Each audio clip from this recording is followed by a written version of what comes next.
del versículo 18 al 20. Yo te aconsejo que adquieras de mí oro probado por fuego, para que seas rico, y una vestidura blanca para vestirte, y que no se exhiba la vergüenza de tu desnudez, y ungüento para que unjas tus ojos, para que puedas ver. Yo reprendo y disciplino a todos los que amo, por tanto sé celoso y arrepiéntete. He aquí yo estoy a la puerta y llamo. Si alguno escucha mi voz y abre la puerta, yo entraré a él y comeré con él y él conmigo.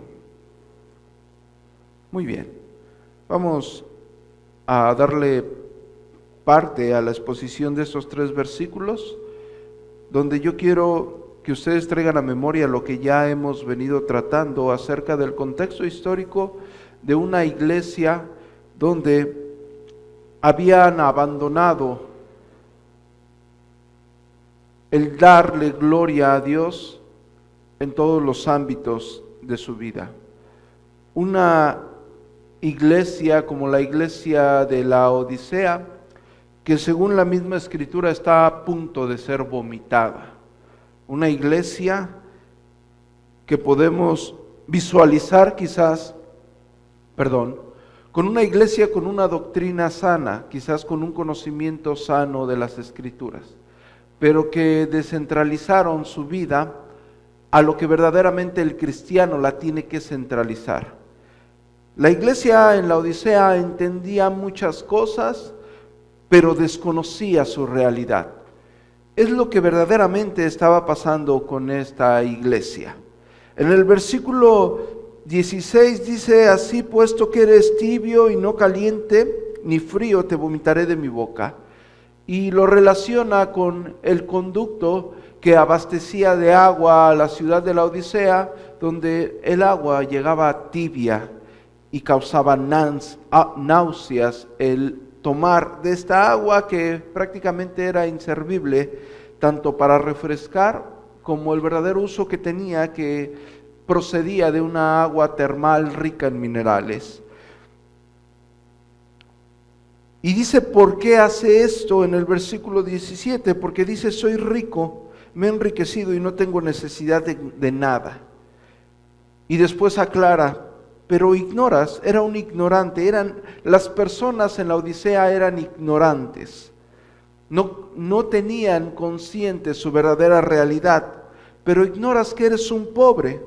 Ellos decían que eran ricos, pero ignoraban que eran pobres, miserables, desdichados, ciego y desnudo. Y con esto emprendemos nuestra exposición, donde en el versículo 18 dice: pero yo te aconsejo que adquieras de mí. Y después le dice qué es lo que tiene que adquirir de él. Yo te aconsejo que adquieras de mí oro probado por fuego, para que seas rico. Después le dice: una vestidura blanca para vestirte, y no se exhiba la vergüenza de tu desnudez, y ungüento para que unjas tus ojos, para que puedas ver. Ahora, hay 3 cosas las cuales les pide a la iglesia de la Odisea que adquieran. La primera es oro, y el oro que le está pidiendo es un oro fino, probado por fuego.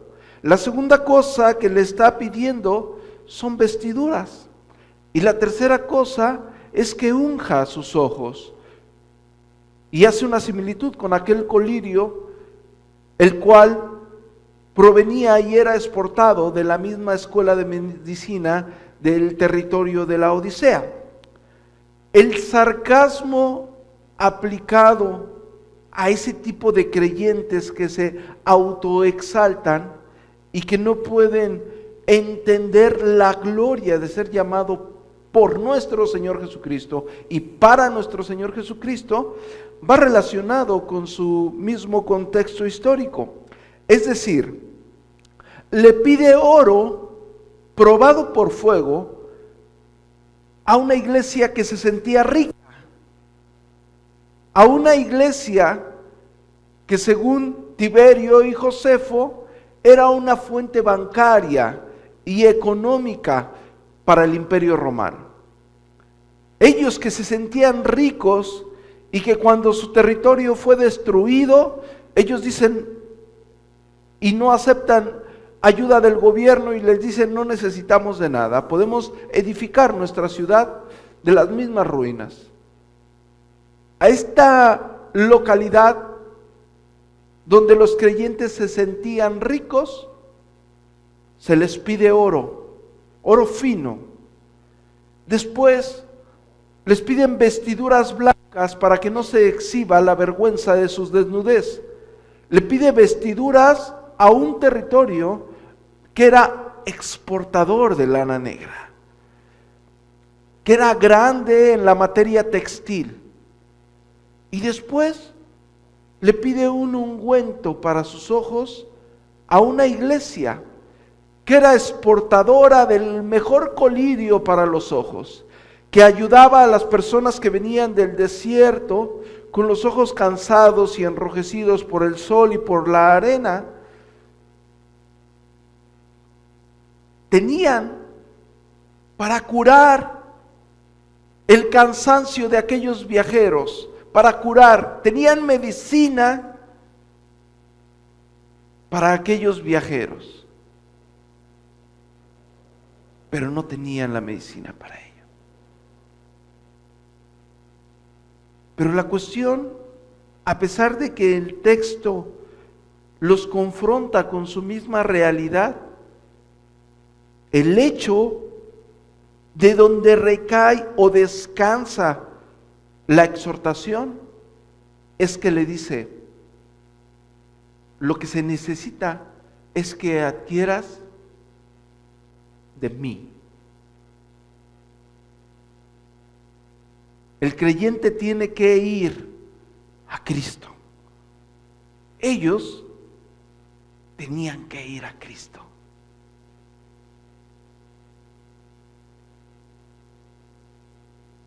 Ellos habían olvidado eso.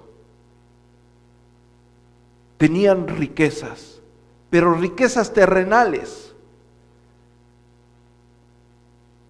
Muchas riquezas terrenales.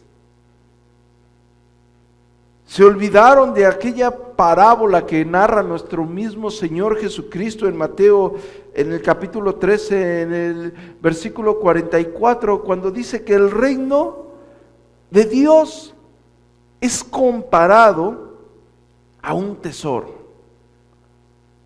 Y cuando un hombre encuentra ese tesoro, gozoso por haberlo encontrado,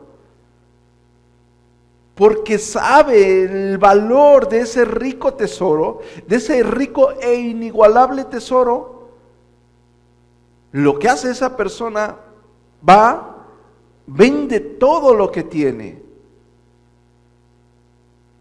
y compra ese terreno. Porque sabe el valor de ese terreno, sabe el valor por lo que contiene ese terreno. La iglesia en la Odisea había olvidado eso. Había preferido las cosas terrenales. Había preferido el dinero, la economía. Pero la exhortación le dice: pero la verdad es que eres un pobre, un ciego, un miserable. Necesitas comprar oro refinado en fuego, vestiduras blancas para vestirte.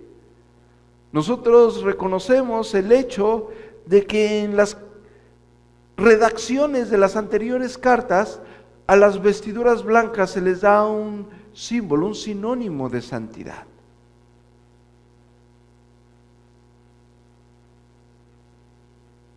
Pero también reconocemos que la misma Escritura afirma que las vestimentas es una señal de honra, según el entendimiento bíblico. Así como el faraón honró a José con vestiduras, así como su padre le dio una vestimenta, una túnica,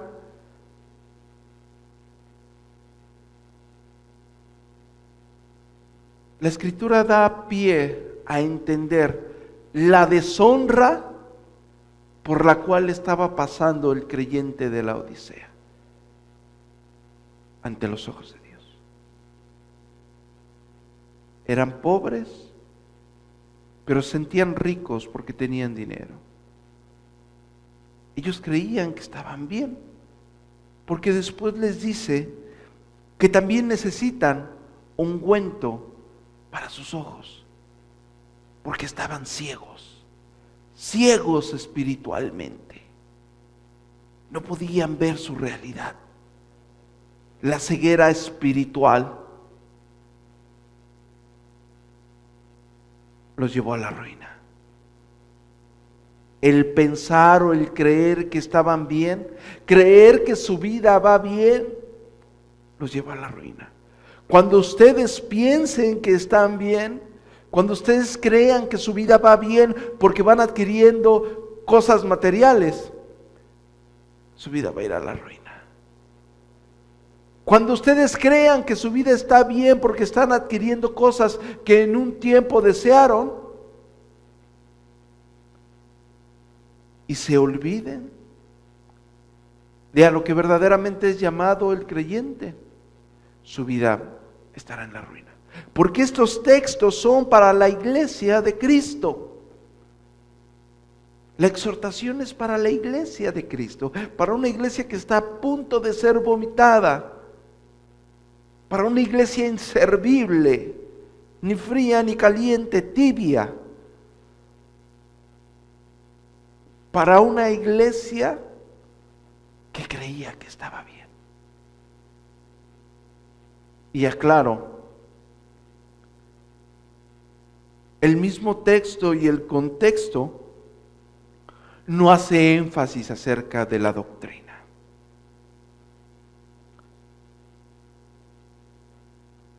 Que entendemos que en todo territorio había falsos maestros y que la Odisea, al estar ligada, según la misma carta a Colosenses, al territorio de Colosas, debió de haber tenido un problema similar con el gnosticismo.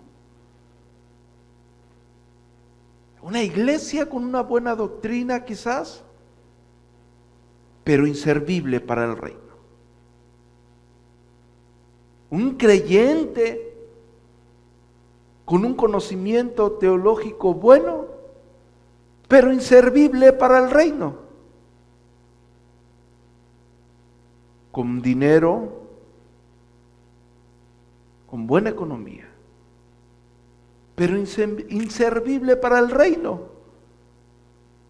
Productivo en otras cosas, pero no en lo que se le ha sido llamado. ¿Por qué? Porque se alejaron de la fuente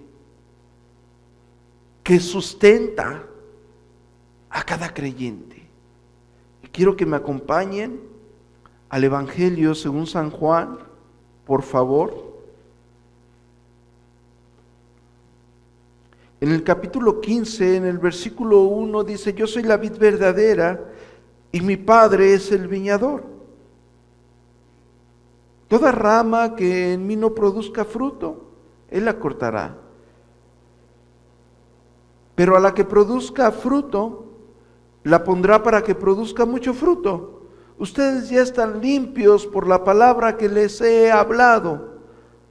Permanezcan en mí y yo en ustedes. Así como la rama no puede producir fruto por sí misma si no permanece en la vid, así tampoco ustedes si no permanecen en mí. Yo soy la vid y ustedes la rama. El que permanece en mí y yo en él, este producirá mucho fruto, porque sin mí nada puede nacer. La iglesia en la Odisea no había permanecido en la vid verdadera. La iglesia en la Odisea no podía llevar fruto. Una iglesia tibia.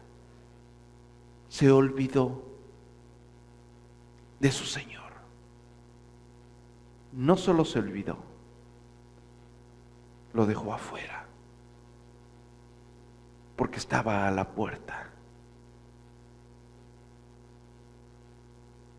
Le dice: sé pues celoso y arrepiéntete. He aquí, yo estoy a la puerta. ¿Por qué está a la puerta? Él debería de estar adentro, cenando con la iglesia, gozándose con la iglesia, siendo el centro de la vida del creyente. Y por eso les dice, si ustedes regresan a Apocalipsis, por favor, en el versículo 19, después de confrontarlos con su realidad, después de sarcásticamente enseñarles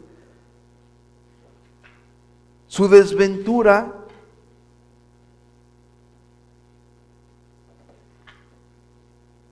después de compararlo con aquello que verdaderamente necesitaban, les llama al arrepentimiento.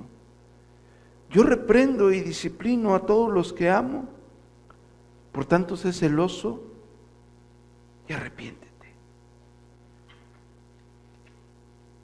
¿Por qué tenía que arrepentirse esa iglesia? Porque había abandonado lo más grande y lo más glorioso, porque había dejado a un lado su llamado, el llamado a santidad que tiene cada creyente. El apóstol Pedro dice que tenemos que ser santos en toda vuestra manera de vivir, porque escrito está: sed santo, y da una referencia por el simple hecho de que el que nos llamó es santo. De hecho, Hebreos en el capítulo 12, el versículo 14, dice que sin santidad nadie verá a Dios. Por eso el apóstol Pablo, ustedes lo van a ver reiteradamente hacer un énfasis sobre la santidad. Tiene que vivir, el cristiano tiene que vivir en santidad. En el momento que deje de querer, deje de anhelar, deje de buscar esa estrecha relación, esa gloriosa relación y vivir para su Dios, dejará de tener hambre. Y si una persona deja de tener hambre de Dios, tendrá hambre de pecado. Si una persona deja de vivir para Dios, vivirá para el pecado.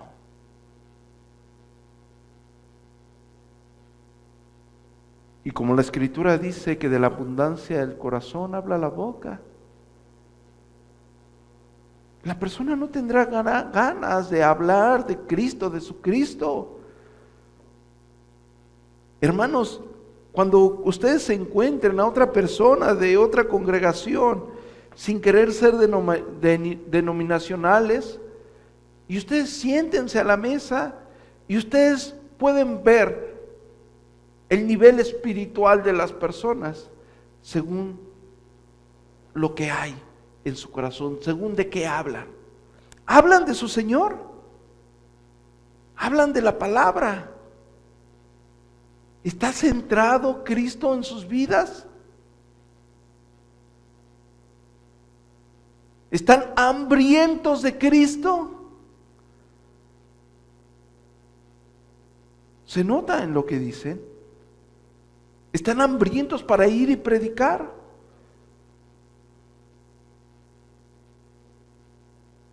Una iglesia tibia, una iglesia inservible.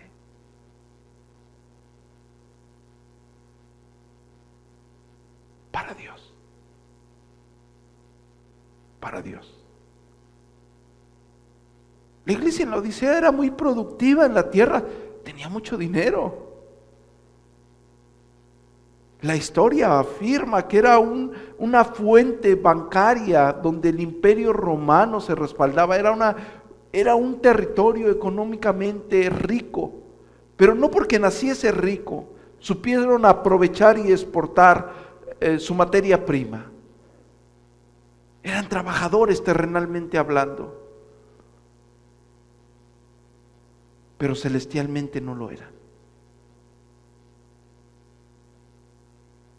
En la tierra eran ricos, no tenían necesidad de que el imperio les ayudara a reconstruir su ciudad de las ruinas. Una ciudad entera en ruinas. Ellos dicen no. Tenían dinero. Pero la verdad, según la Escritura, es que eran pobres. Eran pobres. Eran miserables. Ellos que se jactaban de tener tanto dinero, ante los ojos de Dios, eran pobres y miserables. Ellos que en algún momento pudiesen ser ostentosos, ante los ojos de Dios eran unos miserables. Esa era la realidad de esta iglesia, miserables, pobres. La gran empresa textil, exportadores de la lana negra, de prendas finas, estaban desnudos y su vergüenza se exhibía. La gran escuela de medicina donde se exporta el colirio para los ojos, necesitaban ungüento para ver su realidad espiritual, porque estaban ciegos. Se afanaron en las cosas de esta tierra, y no solo se afanaron, se deleitaron en ellas. Y no solo se deleitaron, se envolvieron en ellas, pero no solamente se envolvieron, su vida empezó a girar alrededor de ellas. Empezó su vida, la vida de un creyente, empezó a girar en las cosas de esta tierra, de este mundo, y están a punto de ser vomitados. Son repulsivos ante los ojos de Dios.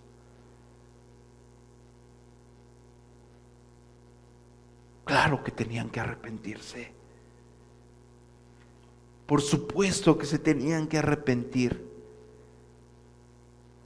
Celosamente se tenían que arrepentir de la forma en la cual estaban conduciéndose. Claro, porque ya habían ofendido bastante a Dios con su forma de vivir.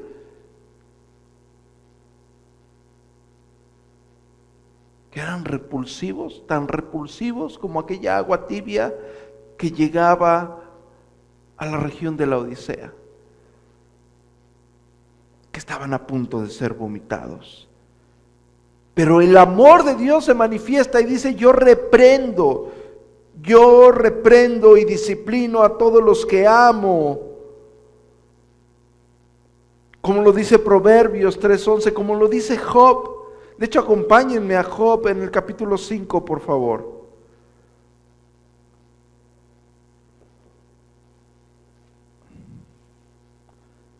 En el versículo 17 dice: dichoso el hombre a quien Dios reprende y que no rechaza la disciplina del poderoso, porque Él es el que quebranta y venda, Él hiere y sus propias manos dan sanidad. Dichoso, dichoso, dice Job, el hombre a quien Dios reprende. Debe de alegrarse, debe de gozarse, porque cuando Dios reprende, también su misma reprensión trae sanidad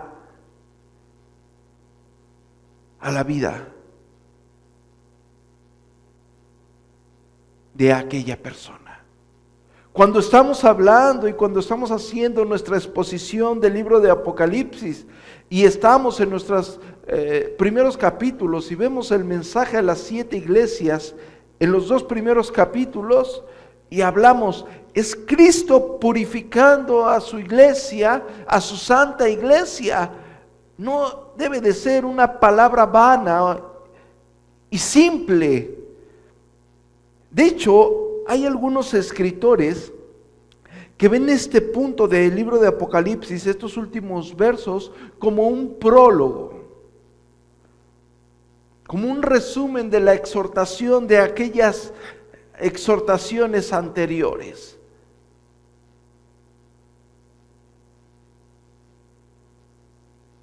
Porque le dice inservible, le dice a una iglesia inservible que está a punto de ser vomitada, que necesita adquirir de Cristo lo que había abandonado de Cristo. Y que se necesita arrepentir. Porque ha sido reprendida. Porque es claro, eran creyentes. Y si eran creyentes, eran personas selladas con el Espíritu Santo de Dios. Y si eran personas selladas con el Santo Espíritu de Dios, el Santo Espíritu les tenía que redarguir en el momento que llegara esta exhortación a la iglesia de Cristo. Porque es la iglesia santa de Cristo y es una iglesia llamada a santidad.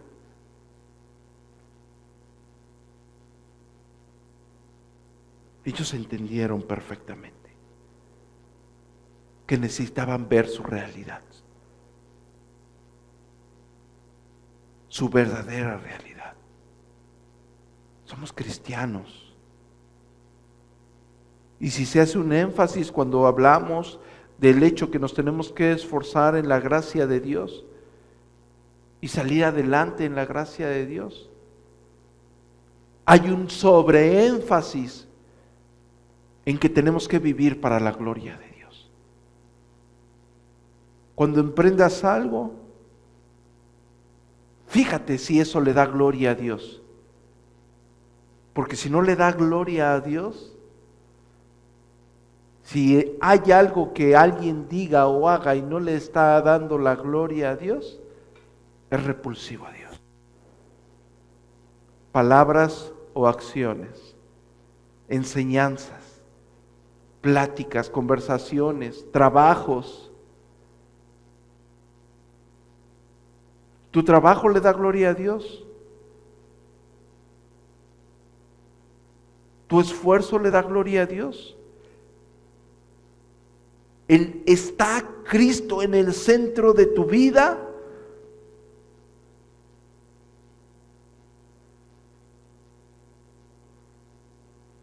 ¿O lo estás, entre comillas, queriendo utilizar? ¿Por qué digo esto? Porque en el contexto, como ya mencioné, él dice, he aquí, escuchen, cristianos tibios, inservibles, que necesitan ver su realidad.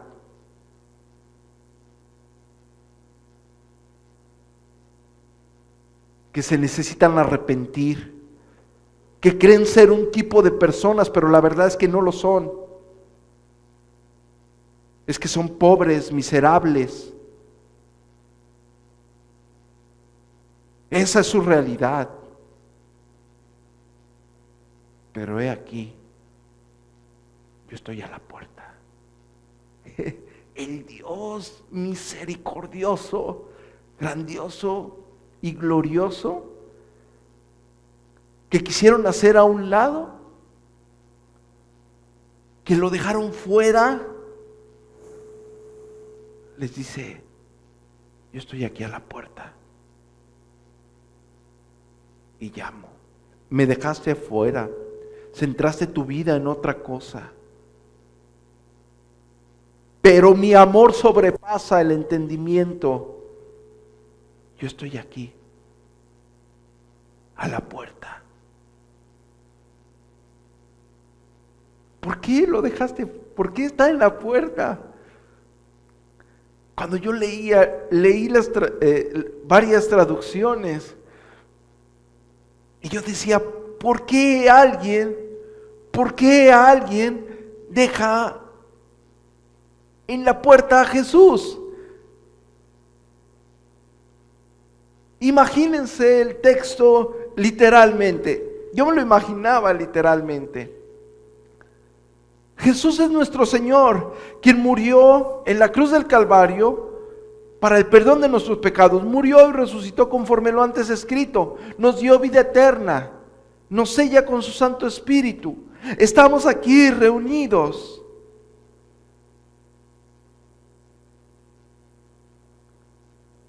¿Por qué lo dejaríamos fuera de nuestra reunión? ¿Por qué dejarías en la puerta a Jesús?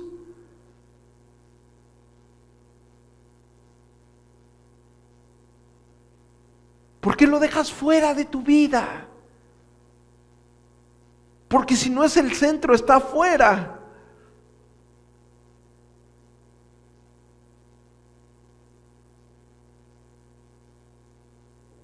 ¿Por qué alguien dejaría fuera a Jesús? Porque se envolvió en las cosas de este mundo.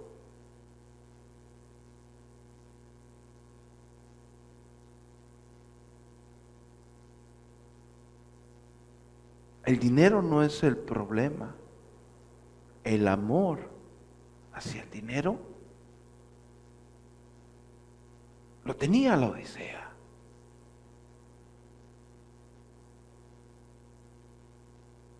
El trabajar no era el problema de una localidad que exportaba diferentes prendas de diferente calidad.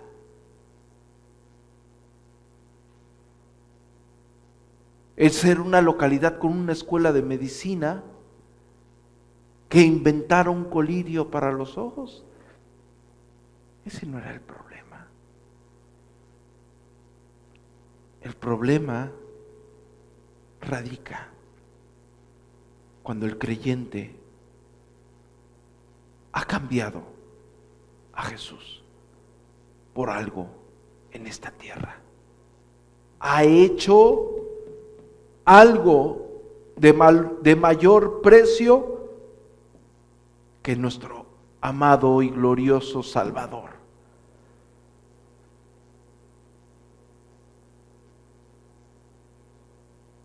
Tu negocio vale más que Cristo. Entonces, ¿por qué está eso en el centro? Si supieras y si entendieras, como el inicio de la carta da referencia, que Él es dueño absoluto de todo, el principio de toda creación, por el cual fueron hechos todas las cosas y todas las cosas por Él subsisten, y que por su gracia el creyente las tiene y el no creyente también.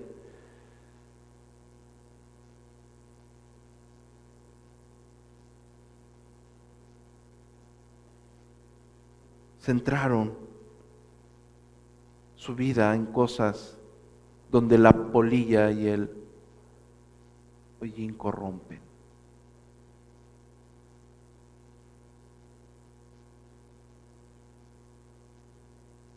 Pusieron en algo, le pusieron valor,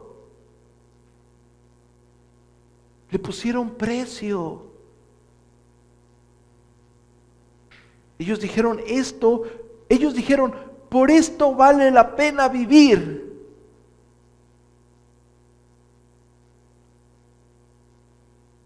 Por esto vale la pena vivir, por este dinero vale la pena vivir, por este trabajo vale la pena vivir, por esta persona vale la pena vivir. No, para el creyente no es así.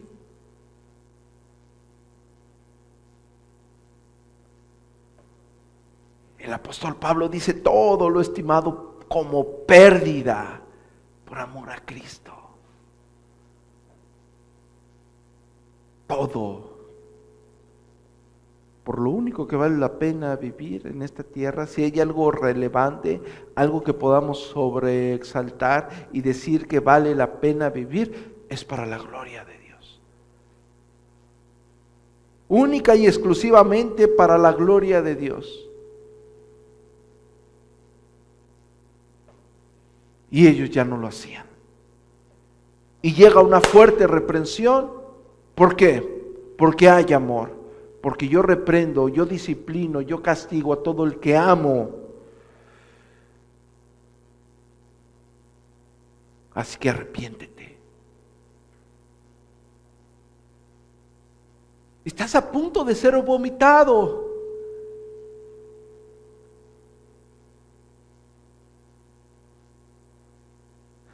Cuando leímos el inicio del libro de Apocalipsis y vimos las bienaventuranzas, y vimos que la primera bienaventuranza del libro de Apocalipsis, para los que no están desde el inicio de la exposición, el libro de Apocalipsis tiene bienaventuranzas. Y la primera bienaventuranza, bienaventurado el que lee y los que oyen y guardan las palabras que están.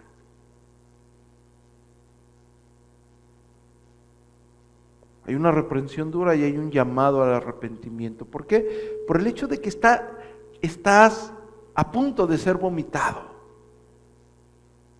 Tu vida es repulsiva ante los ojos de Dios, pero claro, tú crees, tú piensas que estás bien, porque te comparas quizás con otro tipo de personas, te comparas con otro creyente de otro lugar, o te comparas con un inconverso, pero no es así.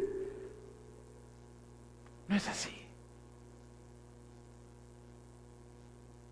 El texto, inspirado divinamente, es duro, porque lleva un fin: demoler la soberbia del ser humano.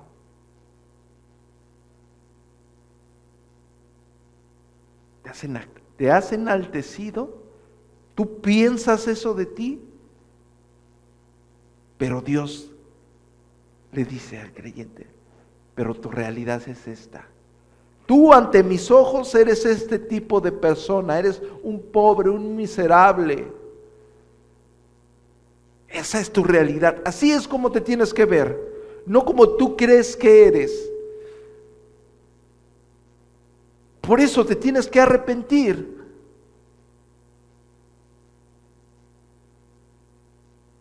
Y después de esa fuerte y dura exhortación donde Dios mismo deja en claro que está esperando que aquella persona recapacite con esa forma de vivir, le dice: yo estoy aquí a la puerta esperando y llamo. Está llamando. Si alguno escucha mi voz, si alguno, quizás hubo y habrá quien se haga desentendido. Si alguno escucha mi voz, te está hablando Jesucristo. Jesucristo mismo. Si alguno escucha mi voz, escúchame. Es tú que me abandonaste desde hace tiempo y que tú sabes que no puedes estar sin mí, porque la Escritura dice que lejos de Él nada podemos hacer y que tu vida ha ido de mal en peor desde que te alejaste de mí, porque tú lo sabes. Yo estoy a la puerta. Si alguien escucha mi voz, si tú escuchas mi voz y abres la puerta, yo entraré. Yo entraré con Él. Pero no solamente va a entrar, y comeré con Él y Él conmigo. En la cultura oriental, el que alguien deje pasar a una persona a comer en aquel tiempo, estamos hablando de los tiempos bíblicos, del contexto, que alguien deje pasar a una persona a su hogar y se siente a la mesa a comer con él, es una señal de una íntima relación. Él le está diciendo: yo estoy a la puerta. Tú me sacaste. Yo estoy aquí. Y te estoy llamando. Porque te amo. Porque Él dice: yo reprendo y castigo. ¿A quién? Al inconverso. Al inconverso lo deja hacer. Al que amo.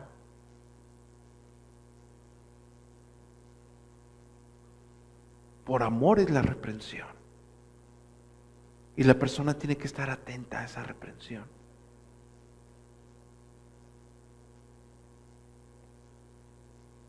Si alguno escucha mi voz, y abre la puerta, yo entraré a él y comeré con él y él conmigo.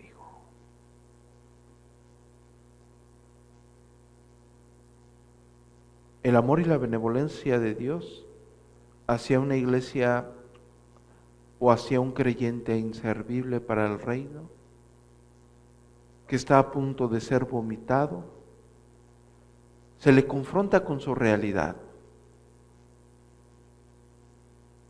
Tú tienes un concepto de ti.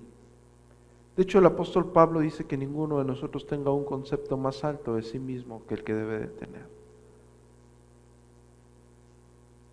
Y los creyentes tenían un concepto de sí.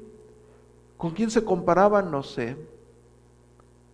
Estaban cegados espiritualmente.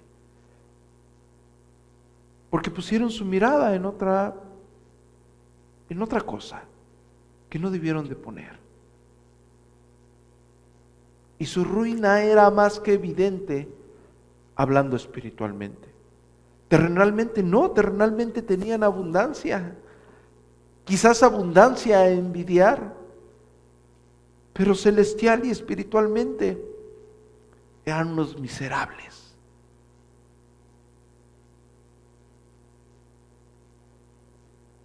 Su vida espiritual era una porquería. Miserables, pobres, desnudos, desdichados, ciegos.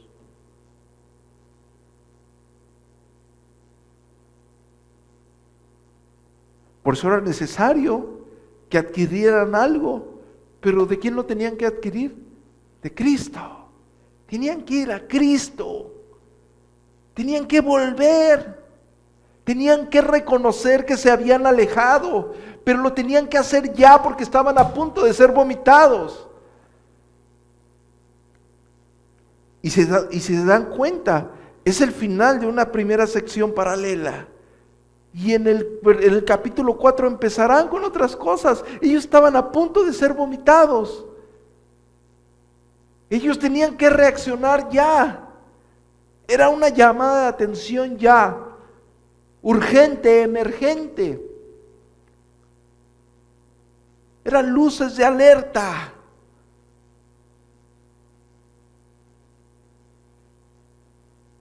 Tenían que ir a los pies de Jesús, tenían que correr a los pies de Jesús. No podían seguir viviendo así.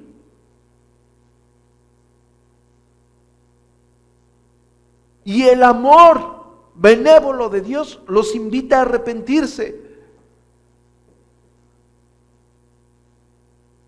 Y el amor infinito de Dios, demostrado en la misma redacción, les dice que Jesús, el Cristo, el Hijo de Dios, el Rey de Reyes, está dispuesto a perdonarles.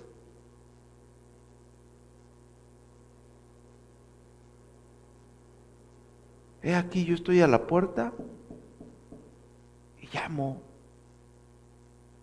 Pero tienes que entender y reconocer tu realidad.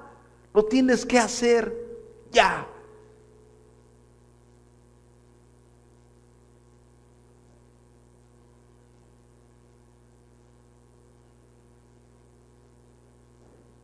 Uno podrá ser despreciado por alguna persona que apreciamos, quizás corrido de algún lugar, de algún trabajo, pero ser vomitado o despreciado por nuestro mismo Señor.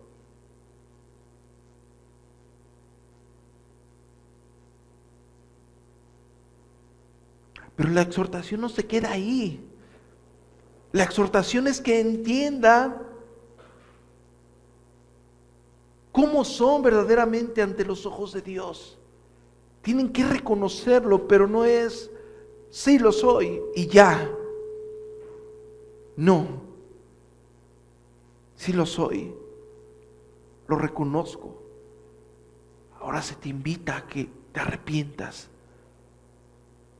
que aceptes la disciplina de Dios.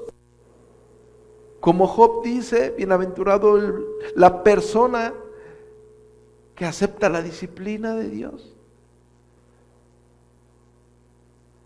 Que aceptes esa disciplina, te arrepientas y veas su grandeza, su amor, su misericordia. He aquí yo estoy a la puerta y llamo, si alguno oye mi voz. No es un texto evangelístico, el contexto va dirigido a la iglesia de Cristo.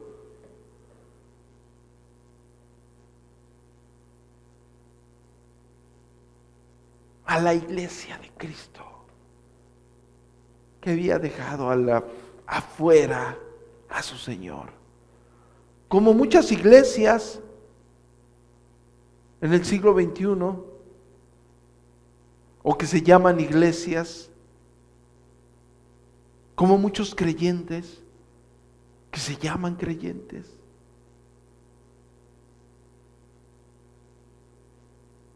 Pero aquí está la misericordia y benevolencia de Dios, diciéndole a esa persona que tiene que ser confrontada con su realidad, que está a punto de ser vomitada: he aquí yo estoy a la puerta y llamo. Yo te estoy hablando, es lo que está diciendo la palabra. Te estoy diciendo a ti que tu vida es deplorable, que tú sabes perfectamente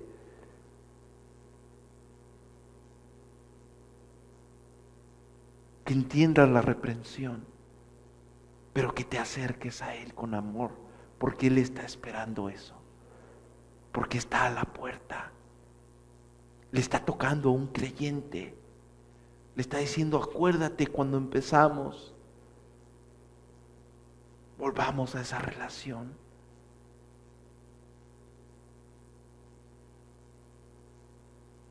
Que perdiste, que abandonaste, que cambiaste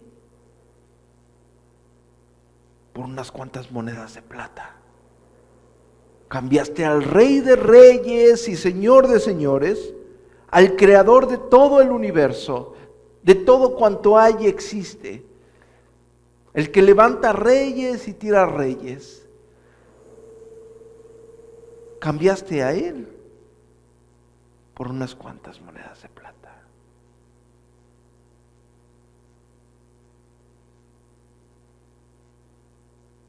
Por un poco de peso en oro.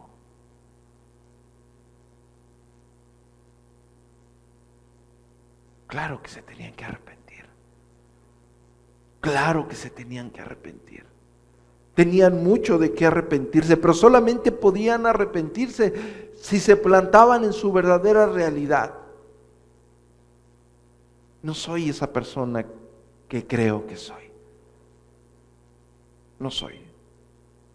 Si yo fuera esa persona que creo que soy, Dios no me estaría a punto de vomitar.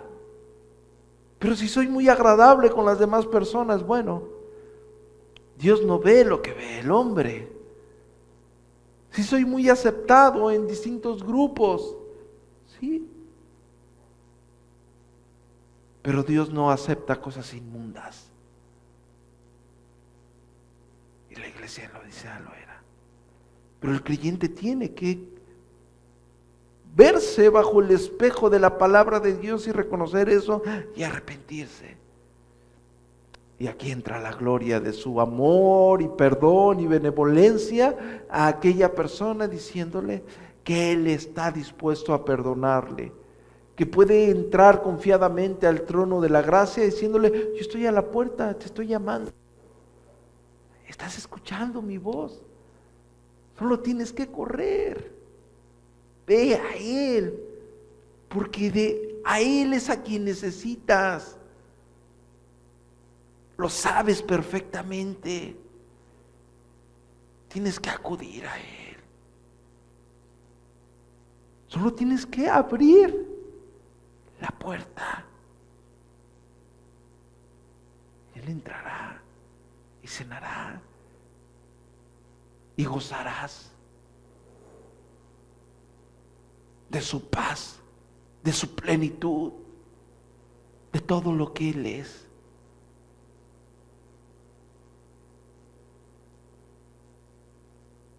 He aquí, yo estoy a la puerta y llamo. Si alguno escucha mi voz y abre la puerta, porque la puedes escuchar, pero no puedes, quizás no la abres. Quizás la estás escuchando y diciendo sí, a lo mejor sí, pero se necesita abrir la puerta. Estamos hablando en términos figurados. Necesitas abrir la puerta. He aquí, yo estoy a la puerta y llamo. Si alguno escucha mi voz y abre la puerta, ya abriendo la puerta, yo entraré a Él. Yo entraré con Él y comeré con Él. Y Él conmigo. Una relación plena,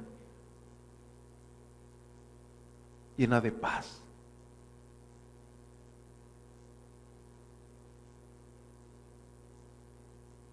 Lo que el creyente puede pensar que necesita, únicamente se encuentra en Cristo. Únicamente. No busquen por otro lado. No busquen. Porque van a regresar al mismo lugar. Pero ahora todos zarandeados. Busquen, compren de Él, adquieran de Él, vuelvan a sus pies. Acepten la reprensión y arrepiéntanse. Porque según el mismo texto y toda la Escritura, podemos entrar confiadamente al trono de su gracia. Podemos llegar completamente convencidos que el sacrificio perfecto de la cruz del Calvario para el perdón de nuestros pecados nos hace aceptos en el amado y podemos correr a sus pies, reconociendo nuestra realidad, la verdadera realidad, que nos va a llevar a reconocer que lo único que necesitamos en nuestras vidas es a Él.